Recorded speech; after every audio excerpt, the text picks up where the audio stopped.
अस्सलाम वालेकुम, this is Mohammad Sadqa Salahuddin, your physics teacher.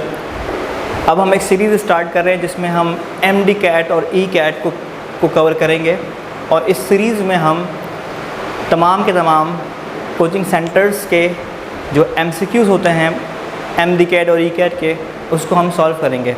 तो स्टार्ट करते हैं बच्चों चैप्टर नंबर 11 से, जिसका नाम है हीट। और इस चैप्टर के एमसीक्यूज़ जो एमडी कैट के लिए अहम हैं उसको हम डिस्कस कर रहे हैं। तो स्टार्ट करते हैं बच्चों। पहला सवाल है, विच of the following properties of matter is used in the construction of thermometer. कौन सी प्रॉपर्टीज़ होती है जो इस्तेमाल होती है थर्मोमीटर की कंस्ट्रक्शन में। पहला, expansion of mercury on heating, ठीक है, एक्सपेंड होता है मरकरी हीट होने पे। Change of colour with temperature, तो मरकरी का टेम्परेचर चेंज, मरकरी का कलर चेंज नहीं होता। Expansion of matter on heating, ये भी ठीक है। ऑल ऑफ दीज, तो बच्चों सबसे पहले यहाँ पर जो ठीक ऑप्शन है वो है expansion of mercury on heating. इस प्रॉपर्टी का हम इस्तेमाल कर रहे होते हैं। चेंज ऑफ कलर नहीं होता मरकरी में, ठीक है। अच्छा, इसके बाद सेकेंड है, mercury is used in mercury glass thermometer as a thermometric substance because. क्यों इस्तेमाल करते हैं मरकरी को? क्योंकि वो ग्लास से चिपकता नहीं है, ठीक है, okay. It is opaque, light को ब्लॉक करता है, ठीक है, ये भी। इट्स एक्सपेंशन इज़ यूनिफॉर्म, इसकी एक्सपेंशन होती है वो यूनिफॉर्म होती है, एक इक्वल हीट एब्जॉर्ब करने पे इक्वल राइज करता है, ये भी ठीक है। तो हम कहेंगे ऑल ऑफ दीज, ठीक है। उसके बाद बच्चों, two fix point use for the temperature scales are. दो फिक्स पॉइंट होते हैं जो टेम्परेचर स्केल्स के लिए हम इस्तेमाल करते हैं। एक को बोलते हैं अपर फिक्स पॉइंट और एक को कहते हैं लोअर फिक्स पॉइंट। अब वो किसको देख के बनाते हैं बच्चों? उसको हम देख के बनाते हैं फ्रीजिंग पॉइंट ऑफ वाटर और बॉइलिंग पॉइंट ऑफ वाटर, ठीक है। तो freezing point of water and boiling point of water, ये जो हमारे पास temperature of freezing and boiling point of water, ठीक है। ये the temperature of freezing and boiling point of water, ये ठीक है, ठीक है। बी ऑप्शन भी सही बच्चों उसमें, और सी ऑप्शन भी ठीक है, ठीक है। B and C is correct. इसके बाद नेक्स्ट है बच्चों, in liquid glass thermometer the thermometer property used in is thermal expansion, colour change on heating, both A and B and none of this. तो थर्मल एक्सपेंशन का हम इस्तेमाल कर रहे होते हैं लिक्विड एंड ग्लास थर्मोमीटर में। इसके बाद नेक्स्ट बच्चों, which of the following is correct with respect to size और डिवीजन, ठीक है। तो हमें पता है कि 1 डिग्री फ़ारेनहाइट 1 डिग्री सेल्सियस के बराबर नहीं होता। अच्छा, 1 डिग्री फ़ारेनहाइट 1 डिग्री सेल्सियस से बड़ा होता है, 1 डिग्री फ़ारेनहाइट 1 डिग्री सेल्सियस से छोटा होता है, और नन ऑफ दीज। तो बच्चों होता क्या है? होता यह है कि 1 डिग्री सेल्सियस जो होता है इन मैग्नीट्यूड वो बराबर होता है 1.8 डिग्री फ़ारेनहाइट के। तो बड़ा कौन हो गया? 1 डिग्री सेल्सियस बड़ा हो गया किससे? 1 डिग्री फ़ारेनहाइट से। तो ऑप्शन जो ठीक होगा बच्चों वो कौन सा होगा? वो होगा कि 1 डिग्री सेल्सियस ज़्यादा है, तो ये ऑप्शन ठीक हो जाएगा, ऑप्शन बी ठीक हो जाएगा इसमें, ठीक है। तो which of the following is correct? कौन सा करेक्ट है बच्चों? 1 degree Celsius is greater than 1 kelvin, 1 degree Celsius equal to 1 kelvin, 1 degree Celsius is less than 1 kelvin, और नन ऑफ दिस। तो बच्चों इसको हम इस तरह देखते हैं कि इक्वल होता है। आप अगर इस तरह देखो कि सेल्सियस इसकी रीडिंग स्टार्ट होती है 0 से, और यहाँ पर जो है वो 100 पे जाकर लेट सपोज ओवर हो जाता है, ठीक है। सिमिलरली केल्विन की बात करें तो ये स्टार्ट हो रहा है किससे? 273 केल्विन से, और एंड कहाँ हो रहा है? 373 केल्विन पे। तो बच्चों अगर मैं यहाँ पर 274 लिख दूँ तो यहाँ पर बन जाएगा 1। तो इसका मतलब डिफरेंस निकालेंगे 1 माइनस 0 तो 1 आएगा, 274 माइनस 273 1 आएगा। तो मीन्स सेल्सियस और केल्विन का जो रिलेशन है वो क्या है? इक्वल रिलेशन है। बी ऑप्शन इज़ करेक्ट, ठीक है। इसके बाद the centigrade and Fahrenheit scale have the same reading. Celsius और फ़ारेनहाइट की वैल्यू सेम हो जाती है किसके ऊपर बच्चों? -40 डिग्री के ऊपर। आपको ये बात पता है, ठीक है। इसके बाद है 1 degree of Celsius scale is equal to, मैंने आपको बताया था 1.8 डिग्री ऑफ फ़ारेनहाइट, ठीक है। इसके बाद ऊपर ले जाते हैं इसको हम।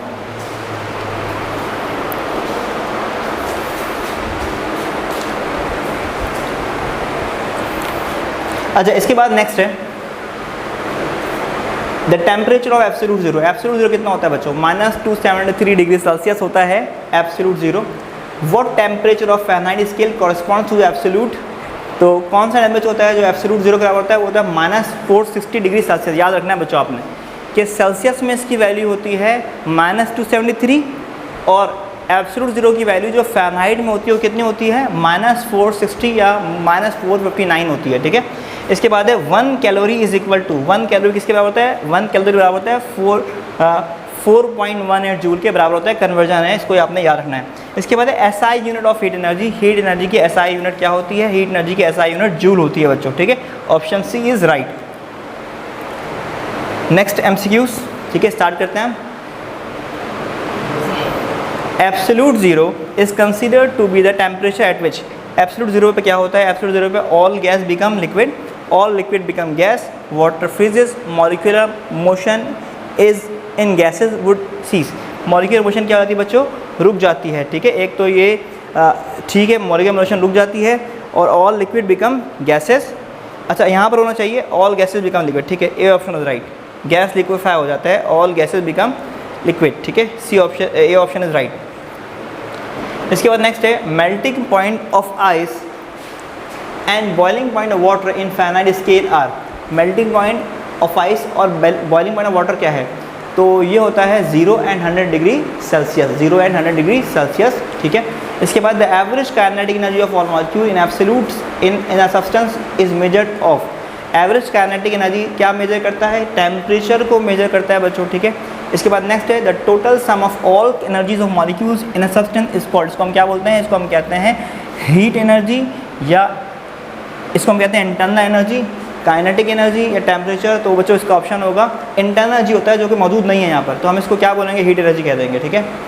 इसके बाद नेक्स्ट है, अगर ये ऑप्शन क्या है तो क्या होता है ये, तो इंटरनल एनर्जी होता है ये, ठीक है, बुक की डेफिनेशन है ये, ठीक है। It is the sum of all kinetic energy and potential energy of molecules.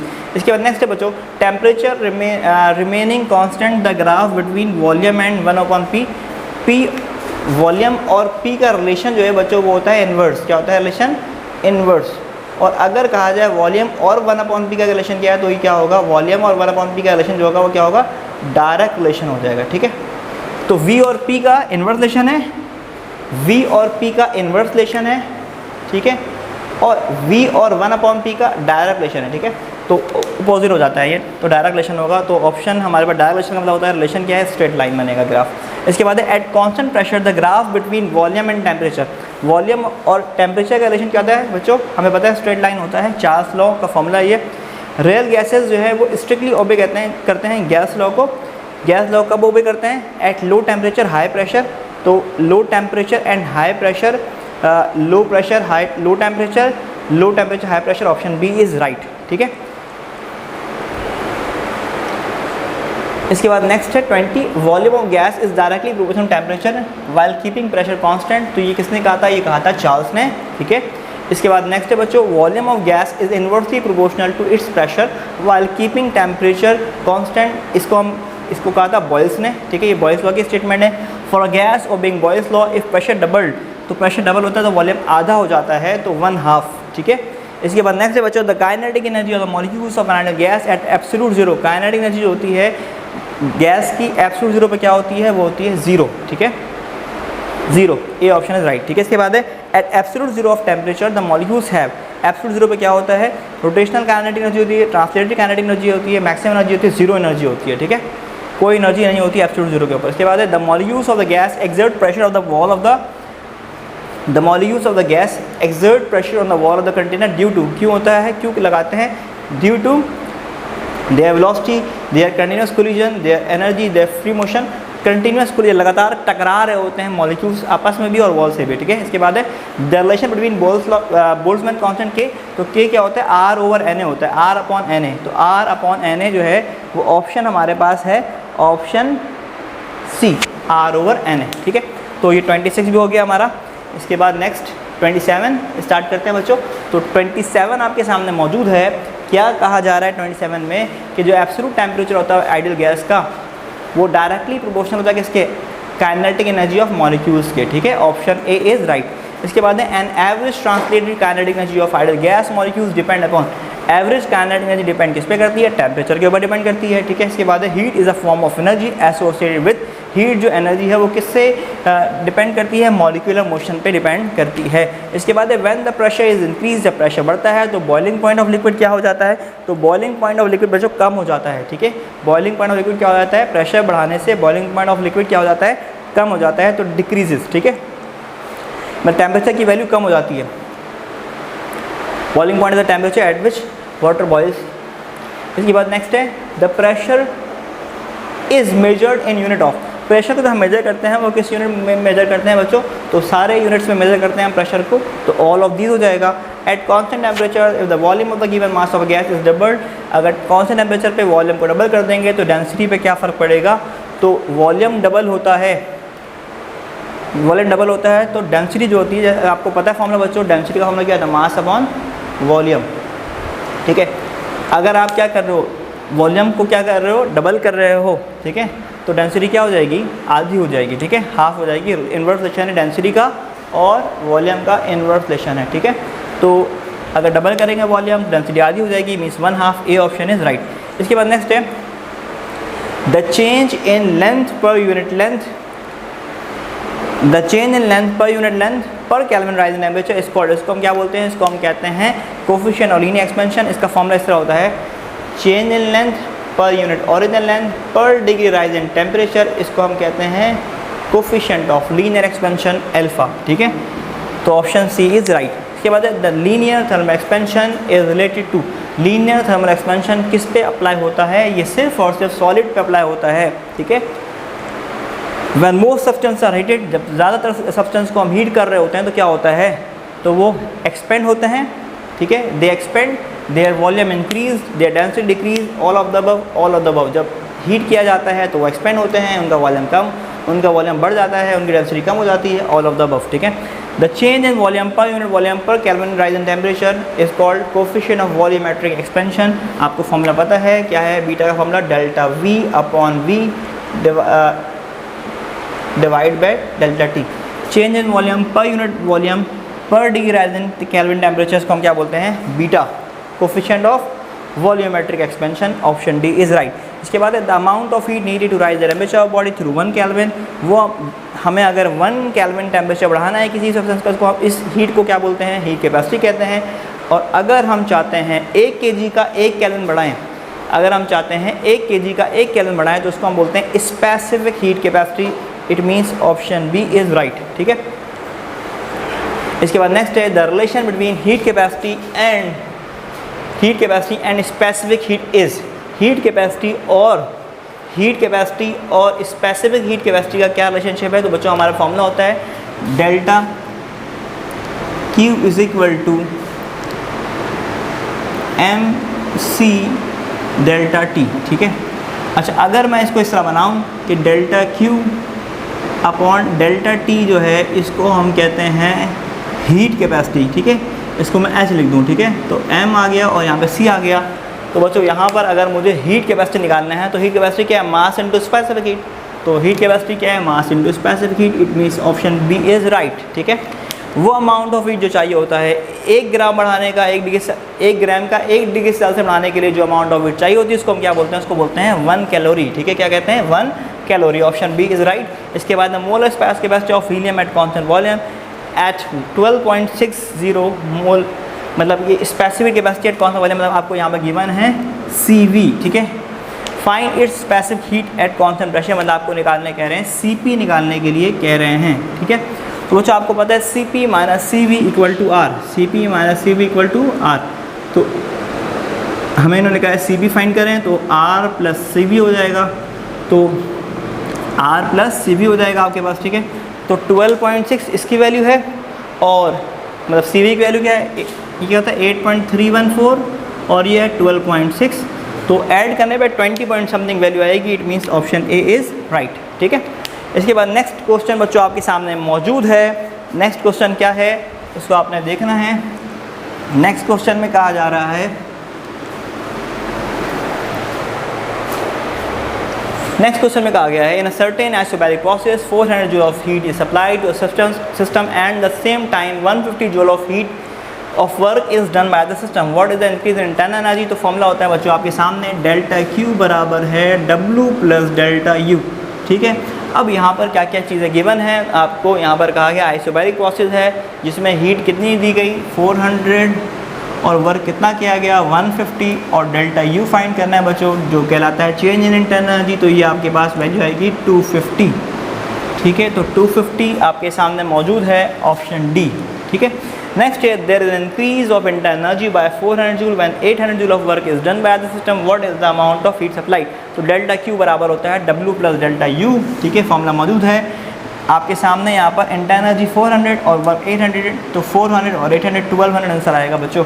तो option A is right. Next है a heat engine operate between two reservoir at temperature 25 degree Celsius and 300 degree Celsius, what is the maximum efficiency of the engine.